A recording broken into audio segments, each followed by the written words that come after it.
küsin selle 1,5% kohta, mis on siis see laiapindne kaitse. Et meie siin Eestis oleme rääkinud sellest, et punkrid ja elanikkonnakaitse ja nii edasi. Mis te arvate niimoodi objektiivselt, et kui paljud Euroopa riigid kasutavad seda 1,5%, et ehitada, ma ei tea, lasteaedu või teid ja siis nimetada seda riigikaitseks? Sa võid seda teha, aga sa ei saa seda nimetada. Et, üldine arusaamine on see, et see 1,5% iseenesest nii-öelda uus raha ei ole. Et see on lihtsalt see, et nüüd riigid saavad siis vaadata detailsemalt sisse, et mis on kaitsega seotud kulud. No näiteks kogu politseid ei ole võimalik sinna panna.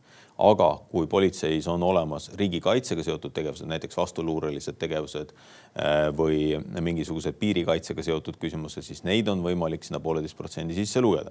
Samamoodi on võimalik riigikaitse või siis selle 1,5% sisse lugeda evakuatsiooniga seotud tegevused, samamoodi sõjalise mobiilsusega seotud küsimused, ehk lihtsalt öeldes kõiki külateede asfalteerimise ei ole võimalik sinna panna, aga kui see on näiteks Via Baltica, mis ühendab siis, mis annab meile võimalusega liitlastel siia tulla, siis neid kulusid on võimalik sinna näiteks panna.